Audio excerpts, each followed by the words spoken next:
Voy a dejar en el escenario a Jorge González Orozco. Él es de IBM, Estados Unidos, arquitecto de soluciones blockchain. Viajó directamente para ser parte de este evento. Ayer brindó un workshop bastante interesante a los desarrolladores. Y la idea ahora es hacer también un pequeño workshop de 45 minutos sobre Hyperledger Fabric. Así que le pido un fuerte aplauso para Jorge y muchas gracias, Jorge, por estar acá. Hola, ¿me escuchan? ¿Me escuchan? Hola. Bueno, gracias por estar acá, gracias por quedarse hasta este momento. Mi nombre es Jorge González Orozco, trabajo para IBM en Estados Unidos. Como verán, mi español se me está yendo, así que voy a hablar en Spanglish, así que perdón sobre eso. No sé si estuvieron en la charla que dio Jorge Vergara a la mañana sobre Permission Networks. Él habló de aplicaciones de blockchain privadas como Food Trust para salvar vidas en varios países por el tema de que E. coli con la espinaca que se está contaminada y para saber rápidamente de dónde vino esos vegetales. También habló de redes para transferencia de containers que se llama TradeLens como otra aplicación de redes privadas. La charla de ahora es una continuación de esa charla que dio Jorge, pero un poco más técnica, enfocada en Hyperledger Fabric. Así que lo que vamos a hablar es construyendo una solución en Hyperledger Fabric, qué es lo que vamos a construir, primero, después cómo lo vamos a construir usando Hyperledger Fabric y después dónde lo vamos a correr, si lo vamos a correr en la nube, on-premise, algo híbrido, hay varias opciones. Primero, hablemos del contexto. Estamos hablando de redes permission, o sea que no son públicas, son privadas. Nosotros conocemos los integrantes de la red, son organizaciones, son empresas, entidades. Y esas entidades tienen una identidad. Y esa identidad está basada en un certificado. Usando la tecnología de clave privada, clave pública, podemos asegurar que esas entidades están validadas para participar en la red. El otro tema es énfasis en la red. Blockchain, para usar blockchain en negocios tiene que haber una red. Si hay una sola organización, una red de uno no es una red. Que he visto muchos clientes que quieren usar blockchain como una base de datos, eso no es una aplicación de blockchain. Para que sea una aplicación, un caso de uso real de blockchain, tiene que haber una red, por lo menos 2 o 3 organizaciones que a lo mejor no confían entre ellos, pero confían en la tecnología detrás de la red. Así que el concepto de red es importante. Tenemos participantes que son, vamos a llamar participantes directos o indirectos. Los directos son los que van a tener un nodo en la red. Y a lo mejor eso tiene un costo asociado porque tienen un technology stack que tienen que mantener, lo mantienen ellos o lo mantiene otro participante, pero hay un costo en conectarse a la red.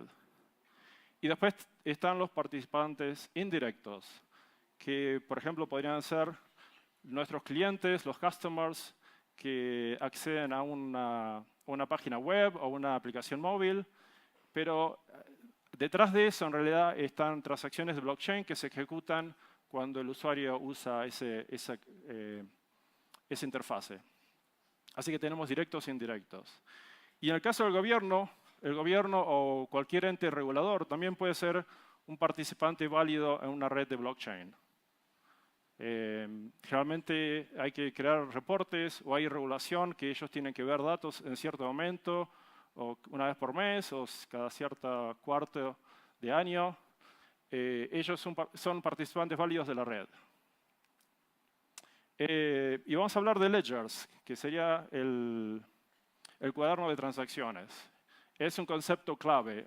Es algo que se ha usado durante cientos de años, todavía se sigue usando en blockchain. Entonces, tenemos ledger. En el ledger tenemos las transacciones. Por ejemplo, transacciones puede ser transferir un asset o que puede ser cualquier cosa de valor, por ejemplo, un auto o una propiedad o lo que sea, de una persona a otra persona. Y después tenemos el concepto de smart contract. El smart contract es lo que usamos para definir la lógica de las transacciones. Entonces, ¿cuál es el problema con las redes de negocios actuales? Es que cada participante de la red tiene su propia copia del ledger, su propia copia de cuaderno de transacciones, que en general no coincide con la otra copia que tiene el otro participante. Y eso es lo que genera disputas, problemas. Hace falta un proceso de reconciliación. A lo mejor es un batch process que tiene que correr todas las noches para reconciliar lo que es distinto. Eso es ineficiente. Es caro porque hay que pagarle, a lo mejor hay que pagarle a una tercera entidad para que arregle esos problemas, esa diferencia. Y es vulnerable porque cada entidad tiene su propio sistema de seguridad. No se sabe cómo se implementó, o sea, la implementación es distinta para cada entidad de la red. Entonces, ese es el problema que blockchain, una red de negocios de blockchain trata de solucionar. La idea es que todos los participantes de la red tienen la misma copia del ledger, exactamente la misma copia. Y además de eso, los participantes se ponen de acuerdo en el smart contract, es decir, en las transacciones y en la lógica para cada transacción que va a correr en la red. Y si tenemos eso y si usamos una tecnología para construir esta red, por ejemplo Hyperledger Fabric, podemos tener consensus. Consensus es, hay acuerdo en toda la red en el orden de las transacciones. Y no solamente en el orden, sino en cuál participante tiene que validar qué tipo de transacción. Por ejemplo, una transferencia entre dos bancos, esos dos bancos tienen que validar la transacción de transferencia. Tenemos inmutabilidad, porque estamos hablando de una ledger que es append only, estamos agregando solamente. Es imposible borrar, es solamente agregar. Y si hay un error, se agrega una transacción más que corrige la anterior. Y eso lo que genera es provenance. Provenance es la idea de, puedo ver la historia del asset, de cualquier forma que sea el asset, si es un auto, una propiedad o una cuenta bancaria, puedo ver todo lo que pasó, toda la historia, porque sé que eso está en el ledger, está en la red. Entonces, con una simple consulta puedo ver eso casi en tiempo real. En el tema de blockchain, ustedes van a ver que siempre hay, está el lado de negocio y está el lado de la tecnología. Mi punto de vista es, el lado de la tecnología es fácil. Sabemos cómo hacerlo desde el punto de vista tecnológico. Tenemos, por ejemplo, Hyperledger Fabric y hay otros frameworks que podemos usar. Por ejemplo, Corda es otra opción. O Ethereum para el Enterprise es otra opción. O sea, tenemos varias soluciones para la tecnología. Lo que es difícil es la parte de negocios. O sea, me refiero a poner de acuerdo varias entidades o organizaciones a unirse a esa red y estar de acuerdo en las reglas que van a correr esa red. Eso no es fácil porque estamos hablando de seres humanos o empresas que cada uno tiene su propia agenda. Eso es la parte difícil de blockchain. En el lado de la tecnología, como dijimos, vamos a usar Hyperledger Fabric. Eso nos da una red distribuida que es append only, es inmutable, con lo cual es imposible cambiar algo. Y si se cambia algo, es muy fácil ver que algo se cambió, porque todos los bloques están encadenados. Entonces, si hay cualquier cambio pequeño en cualquier bloque, es muy fácil ver que algo se cambió. Y tenemos el smart contract. Otra propiedad que tenemos con Hyperledger Fabric es que todo está basado en criptografía con certificados públicos y privados. Eso nos permite tener identidades, o sea, cualquier organización o usuario que envía una transacción, tenemos la entidad, ese usuario tiene que registrarse, o esa empresa tiene que registrarse primero antes de mandar cualquier transacción.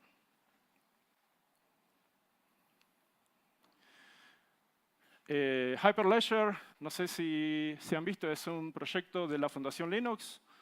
Es uno más, hay un montón de proyectos. Hyperledger es el proyecto para blockchain. Y la ventaja de eso es que tenemos 250 organizaciones. Ustedes pueden ver que estamos empresas de todo tamaño, startups o corporaciones como Intel, Accenture, Baidu en China, American Express, JP Morgan, SAP, IBM, y startups de todo tamaño y todo tipo. Todos están, al ser un proyecto de open source, con estándares abiertos y un modelo de gobierno abierto, cualquier entidad puede ver el código, ver qué se está desarrollando. Y si ven una necesidad de agregar una propiedad más o un feature, cualquiera lo puede proponer y decir por qué es necesario, y ahí se puede considerar y se puede hacer. Es totalmente abierto. Dentro de Hyperledger hay varios proyectos de blockchain. Nosotros nos enfocamos en Fabric. ¿Por qué Fabric? Porque tiene las características necesarias para una blockchain de negocios, de business a business. ¿Y por qué? Porque tenemos el concepto de ledger, que es distribuido entre todos los participantes. Tenemos el smart contract, que es donde definimos las transacciones en código, ¿no? Puede ser JavaScript, por ejemplo. Usamos JavaScript y defino la lógica de cada transacción. Tenemos consenso aplicado a quién aprueba las transacciones y al orden de las transacciones en los bloques del blockchain. Tenemos confidencialidad,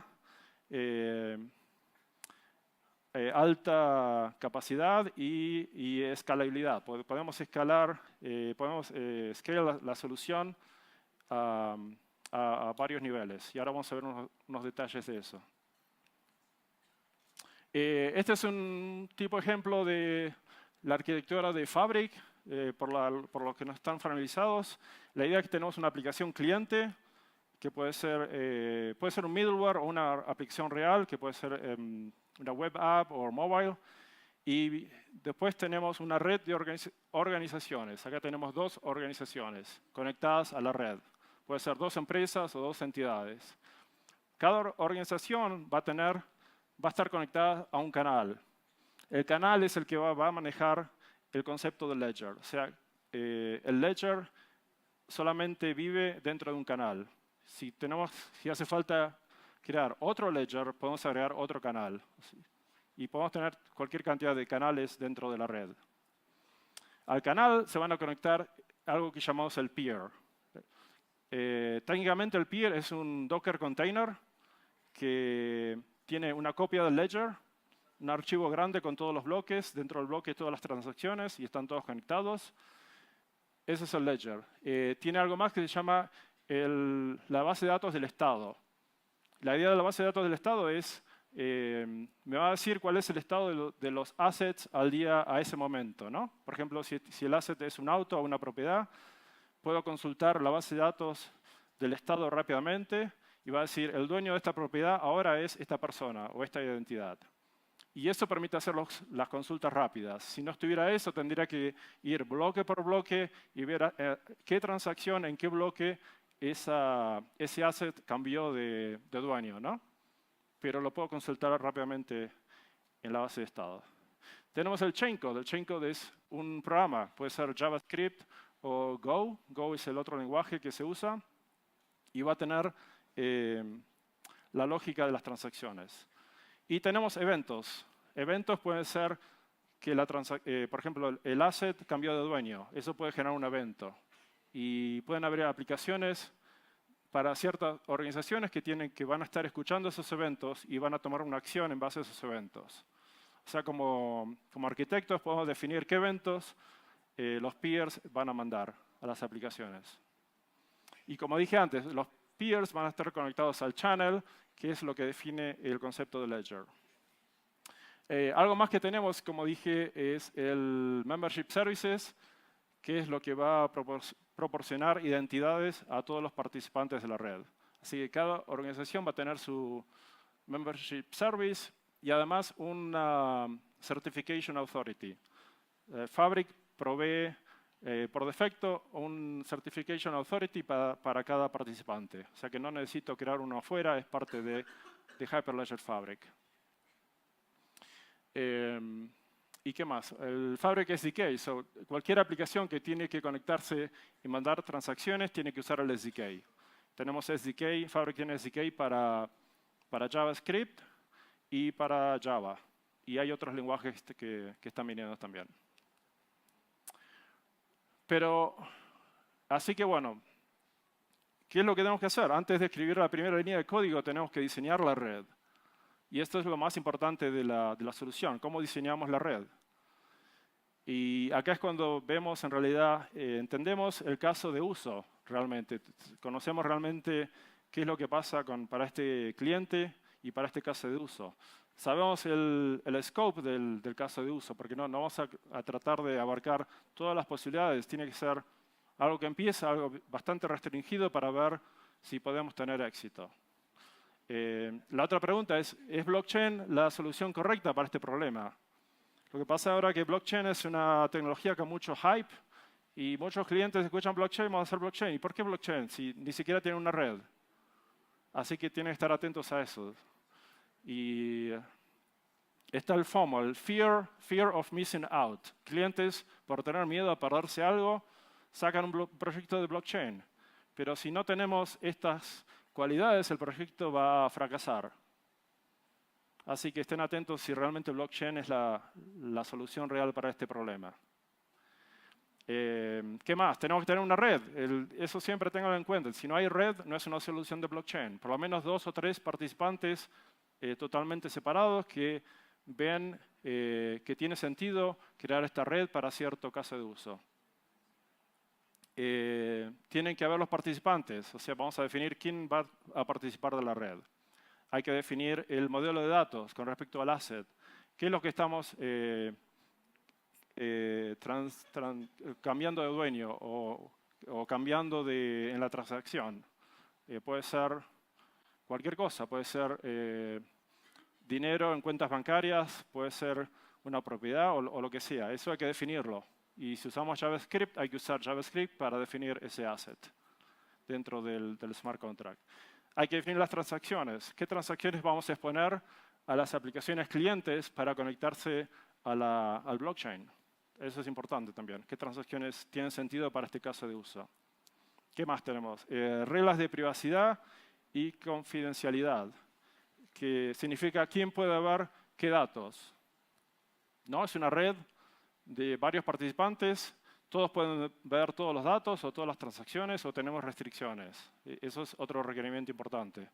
Y Fabric tiene distintas formas de proveer privacidad, que lo vamos a ver.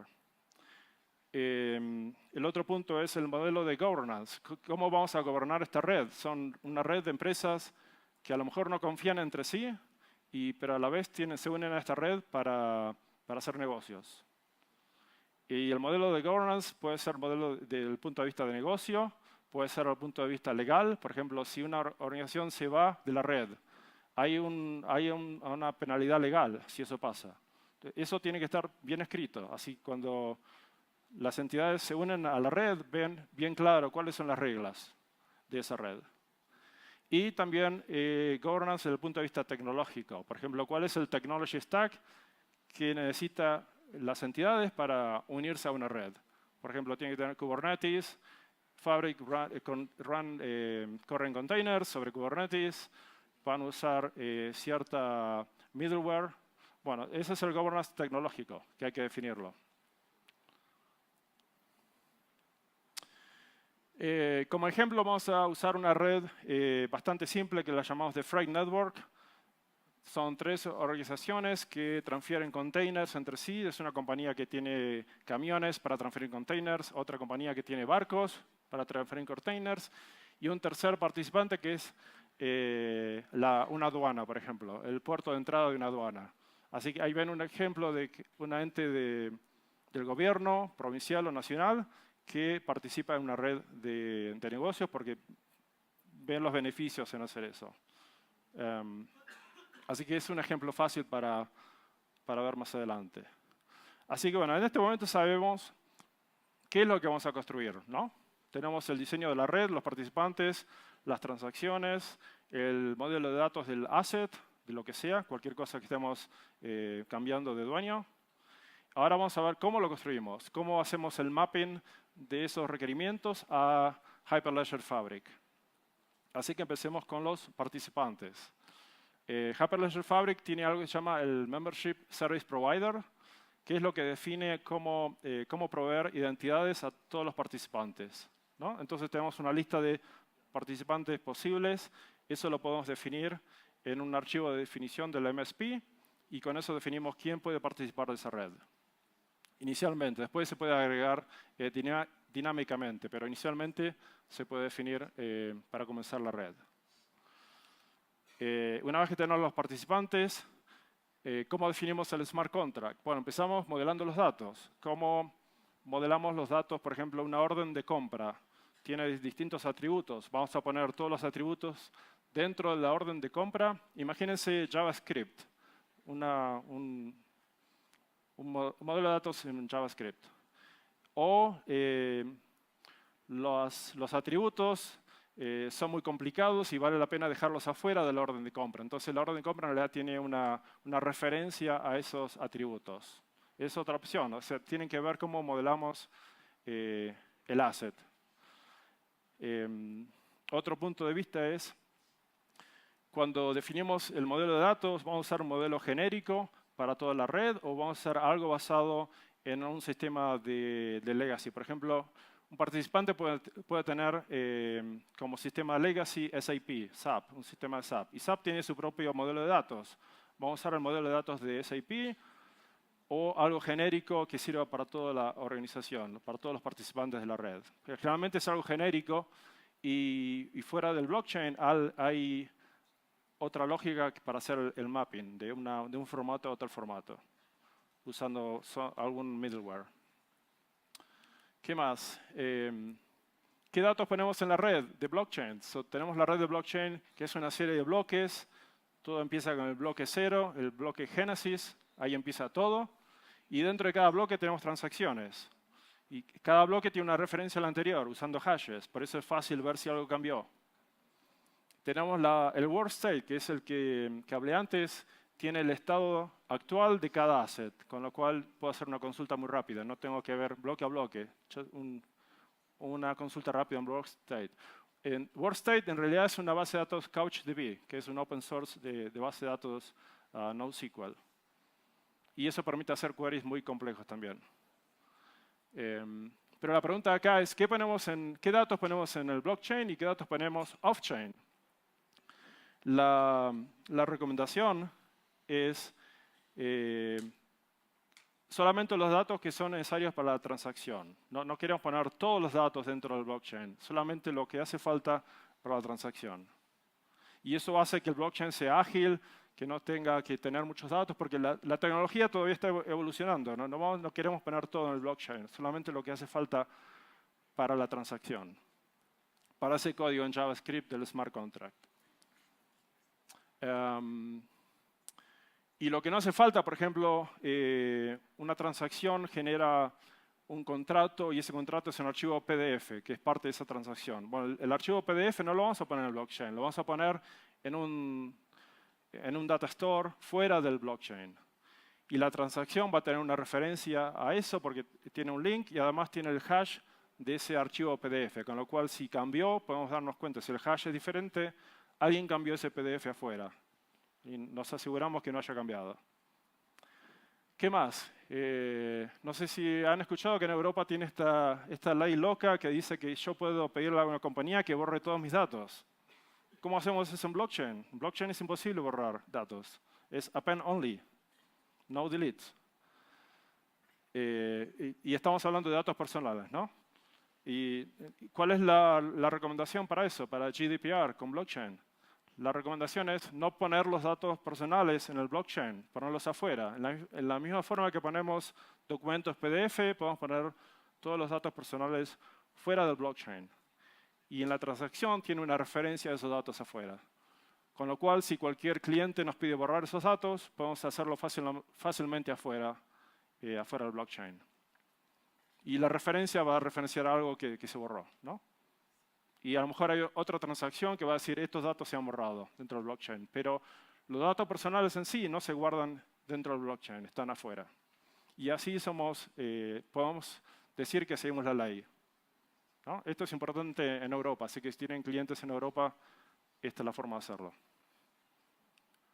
La lógica de las transacciones, ¿no? Es una transacción en JavaScript que tenemos parámetros de entrada, va a tener una salida y va a generar eventos, ¿no? Y yo puedo definir los eventos como arquitecto, qué eventos son importantes.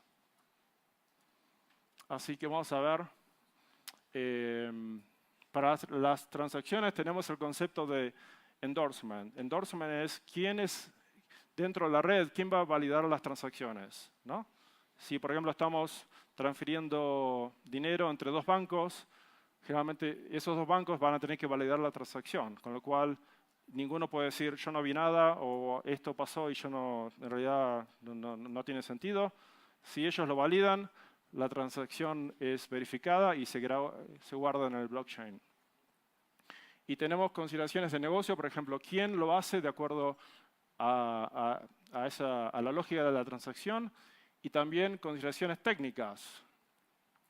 El tema de técnico, por ejemplo, queremos evitar el tema de lo que se dice en inglés collusion, ¿no? Por ejemplo, confabulación en una red de varios participantes que 2 o 3 se pongan de acuerdo para mentir o para cambiar la lógica, para hacer algo malicioso.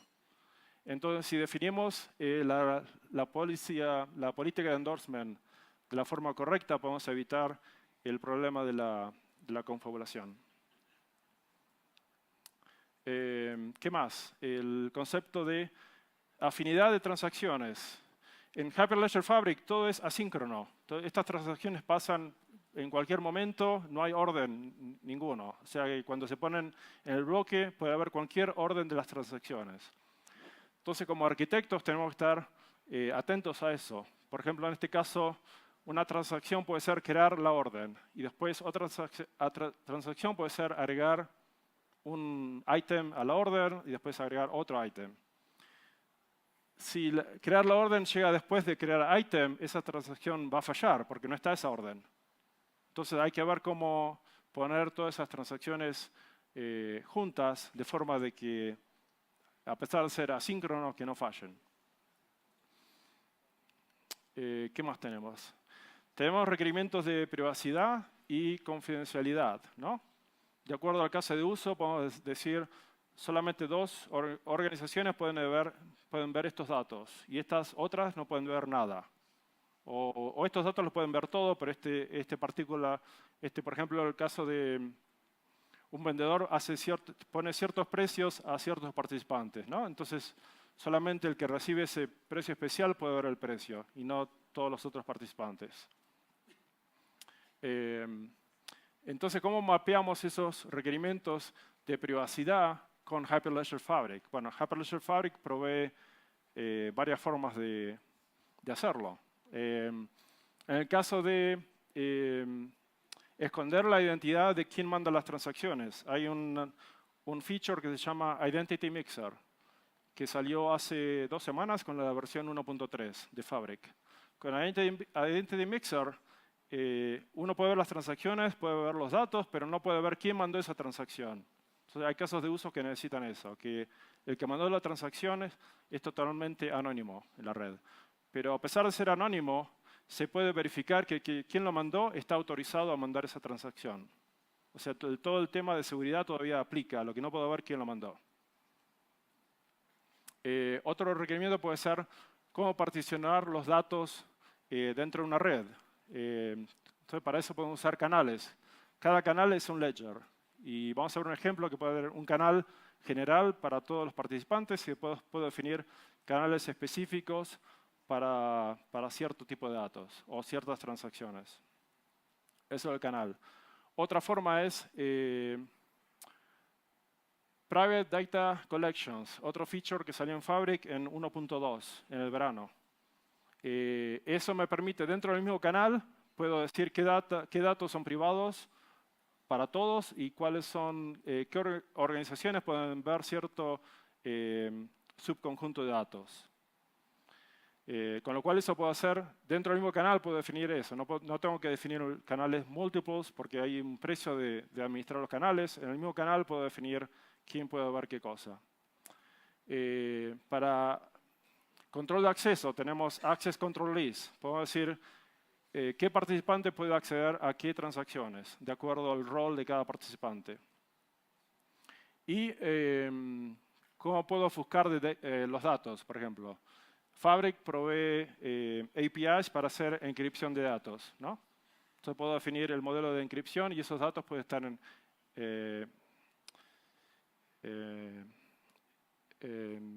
escondidos en Fabric.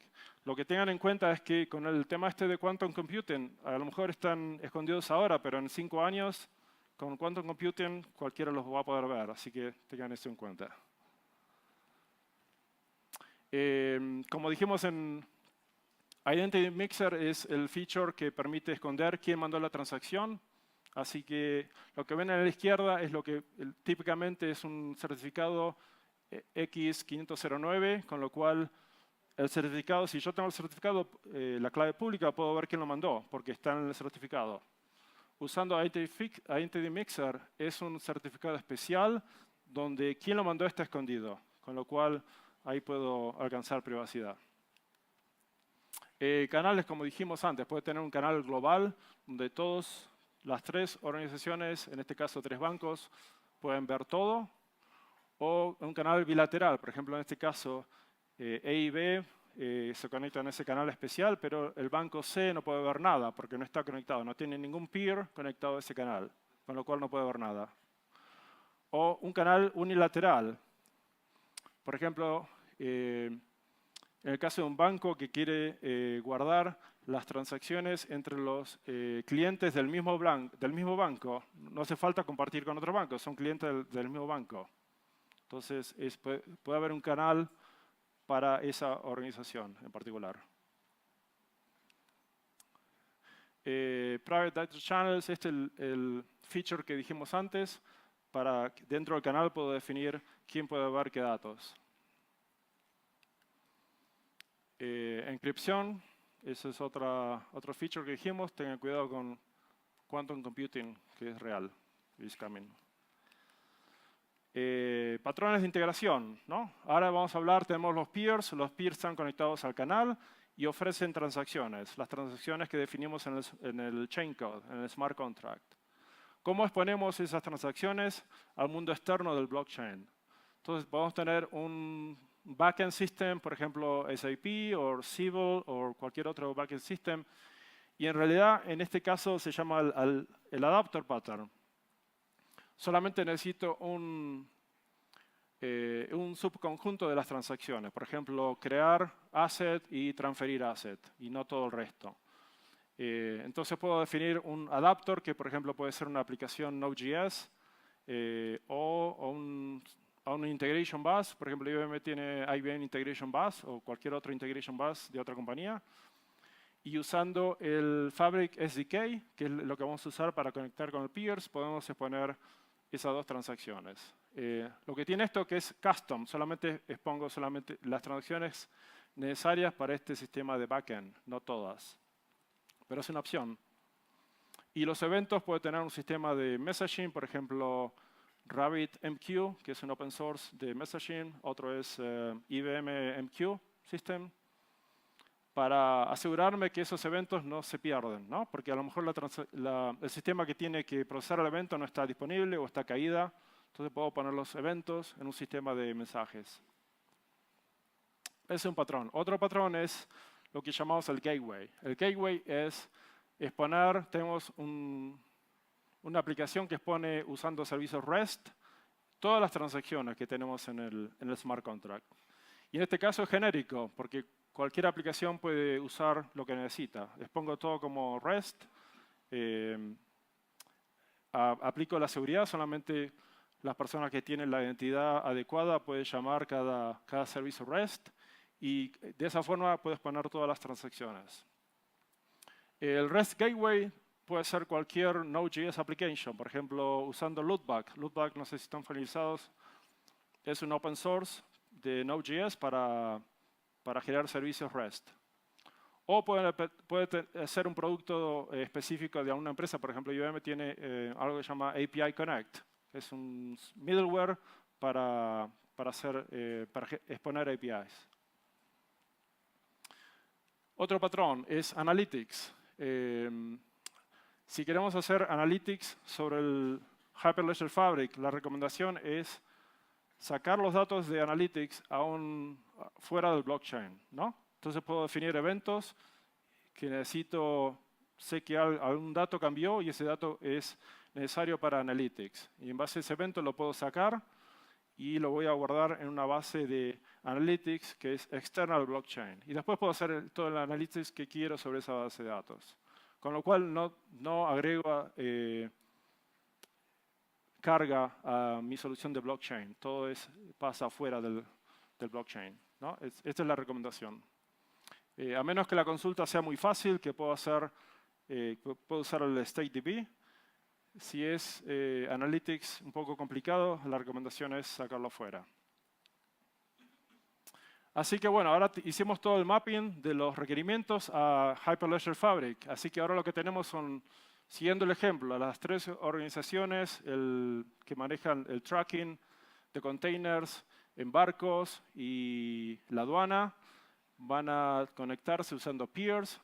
Tenemos un canal único para un ledger único y tenemos el Fabric, tiene el orderer, que es el componente que va a ordenar las transacciones en bloques, ¿no? Ese es el orderer. Y tenemos un off-chain data store, por ejemplo, para documentos o para analytics, para lo que sea. Así que tenemos una idea de cómo solucionar este caso de uso. Lo que nos falta ver es cómo lo corremos, ¿no? Tenemos el diseño, pero no sabemos dónde correrlo. ¿Qué opciones tenemos? Para definir cómo lo corremos, van a ver cuando hablan con clientes que depende del caso de uso. Hay ciertos casos de uso que tienen que correr, por ejemplo, on-premises, porque es imposible hacerlo en la nube. O tenemos non-functional requirements, requerimientos no funcionales que dicen que tiene que correr en por ejemplo, en cierto país o en cierta provincia o en donde sea. Así que esa es algo más que puede afectar cómo lo corremos. Pueden haber regulaciones, ¿no? Regulaciones a nivel nacional o provincial que me van a influir con respecto a dónde puedo correr mi blockchain. O puede ser preferencia del cliente. El cliente puede decir, quiero correr esto on-premise, ¿no? La nube, olvídate de la nube, todo on-premise. Así que tienen que tener en cuenta eso. Vamos a ver 2 ejemplos. Un ejemplo es on-premises, usando on-premises o cloud, pero los dos usan infrastructure as a service, ¿no? O sea, infraestructura. Puede ser, no sé, máquinas virtuales o servicios especiales que vamos a usar para esta red. Esa es una opción. Y la otra es usando blockchain as a service en la nube.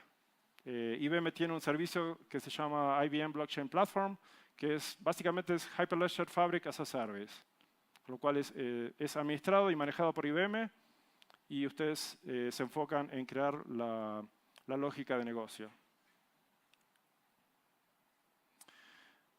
Hyperledger Fabric, si ven el open source, son containers, ¿no? Entonces, ¿dónde podemos correr los containers? Hay varias opciones como orquestación de containers. Podemos usar Docker Compose, es una opción. Otra opción es Docker Swarm para correr varios containers. Otra opción es Kubernetes. Kubernetes es lo más popular que se está viendo en el mercado, ¿no? Es otro open source. Es Open Governance, ninguna compañía es dueña de Kubernetes y funciona muy bien. Así que esa es la opción más popular por ahora para correr Fabric, ¿no? Como dije antes, tenemos el Integration Layer, así que tenemos que ver qué ponemos en Integration Layer y si vamos a poner transacciones como REST Services o a lo mejor un subconjunto de esas transacciones. Como vimos en el ejemplo anterior, tenemos 3 organizaciones conectadas al mismo canal. Es un solo ledger. Y en el caso de estas tres organizaciones, eligieron este deployment, ¿no? Que es un poco complicado, pero si lo ven en detalle no es tan complicado. Tenemos verde y azul. Verde significa en la nube. Entonces, esta organización decidió correr los peers en la nube. Puede ser AWS o IBM Cloud o Azure. No importa. Los peers son containers. Los containers corren en Kubernetes y lo podemos correr en la nube sin problema. La capa de integración también corre en la nube, así que tenemos un set de APIs, REST, usando Node.js, y usan el Fabric SDK para conectarse a los peers, ¿no? Y esos APIs pueden ser consumidos por sistemas legacy o aplicaciones móviles. Y después vemos las otras dos organizaciones que prefieren correrlo on-premise, ¿no? Pero es la misma red, cada organización elige cómo correrlo. Pero es la misma red, el mismo canal, el mismo ledger. Así que vemos la organización 2 y 3 corren también peers sobre Kubernetes, on-premise, en el data center de cada empresa. Y la capa de integración también lo corren on-premise. Y se conectan al sistema de orderer. El orderer es lo que va a ordenar las transacciones en bloques. Y eso generalmente está en un lugar común, ¿no? Porque ninguna organización, de acuerdo a cómo comenzó esta red, si es un consorcio de empresas, por ejemplo, consorcio de bancos o empresas de seguros o de lo que sea, de cualquier industria, se ponen de acuerdo y dicen el orderer va a correr en un lugar neutral, que no es parte de ninguna organización en particular, sino que es un lugar neutral. Así que ese era el ejemplo usando Infrastructure as a Service. El otro es usando la Fabric as a Service, que es un servicio que provee IBM. La idea acá es que IBM maneja Fabric, ¿no? O sea, provee el hardware, el software, la instalación, provee soporte, si hay que hacer upgrades. Tengan en cuenta que Hyperledger Fabric hay un nuevo release cada cuarto, o sea que cada 3 meses hay una nueva versión. Entonces, eso tiene que actualizarse. ¿Quién lo va a hacer? Alguien va a tener que hacerlo. Toda la administración lo hace IBM en la nube. Es el mismo ejemplo, tenemos 3 organizaciones conectadas al mismo canal. Y en el caso de usando Hyperledger Fabric, tenemos otra vez, verde es la nube, azul o celeste es on-premise. Entonces, la organización 2 y 3 lo corren en la nube, en Fabric lo administra IBM y corren también la capa de integración en la nube, que en este caso es la nube de IBM también. Y la organización 1 necesita correr los peers on-premise. Esa es otra opción. Cualquier empresa puede también correr los peers on-premise. Por ejemplo, un caso de uso es correr queries o consultas y las consultas tienen que ser rápidas y no quiero conectarme a la nube porque tengo mayor latencia. Quiero hacerlo on-premise. Entonces el peer tiene que estar on-premise para que la consulta sea rápida. Esa es otra opción para instalarlo, ¿no? Pero los peers, a pesar de estar en on-premise, están conectadas al mismo canal, a la misma red que lo maneja el IBM Blockchain Platform.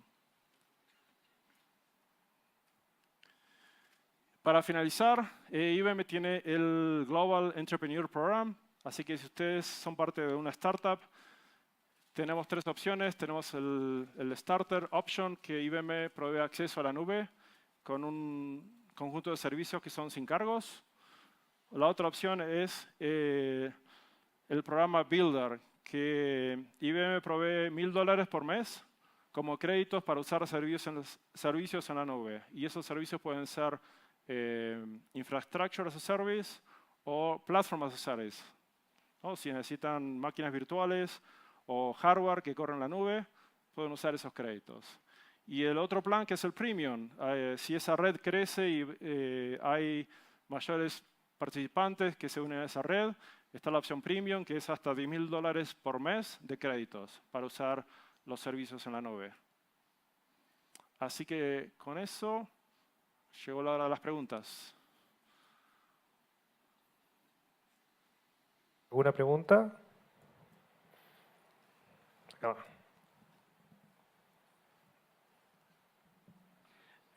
Con respecto al consenso que se realiza entre los diferentes nodos de un blockchain empresarial, ¿qué tan grave puede ser que el número de nodos sea muy pequeño en el caso de que, digamos, algunos de ellos se puedan corromper o puedan ser atacados? Claro, en el caso de las redes pequeñas es más difícil evitar eso, ¿no? Si fuera más grande, Hyperledger Fabric, uno puede definir la política de consenso de la forma que quiera. Por ejemplo, puede ser esta organización y esta organización tienen que aprobar. O puede ser 2 de 3. De estas 3, si aprueban 2, se aprueba la transacción. Eso es fácil hacerlo en una red de varios nodos. Si la red es pequeña, se complica un poco, ¿no? Pero la idea es que esa red crezca con el tiempo y uno puede adaptar el consenso. Otra pregunta por allá.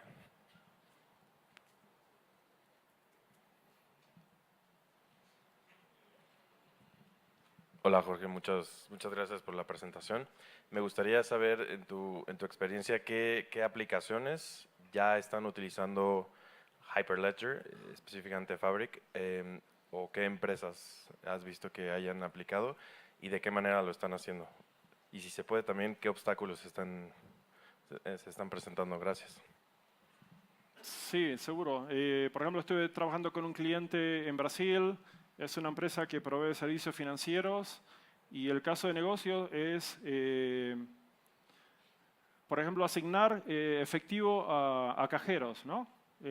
Cada banco tiene que pagar para depositar efectivo en el cajero. Y a lo mejor un banco tiene mucho efectivo en el cajero y otro banco no tiene nada. Entonces, en vez de pagarle al Banco Central para que ponga efectivo en ese cajero, puede hablar con otro banco y decirle, vos que tenés mucho y no lo usás, pásame un poco a mí porque yo no tengo nada. Eso se puede poner en un blockchain. Empresas, en este caso bancos, se ponen todos de acuerdo en las reglas del smart contract para hacerlo que funcione exitosamente. Otro caso es lo que habló Jorge Vergara a la mañana, ¿no? Estamos en la red de Food Trust para hacer el tracking de la comida, en este caso vegetales, desde la granja al supermercado. Con lo cual, algo que antes tardaba 7 días para ver de dónde vino, ahora son 7 segundos. Es casi instantáneo. ¿Y por qué? Porque está toda la información en el blockchain. Puedo ver el provenance, puedo ver todo lo que pasó para esa cadena de envío de vegetales. Última pregunta.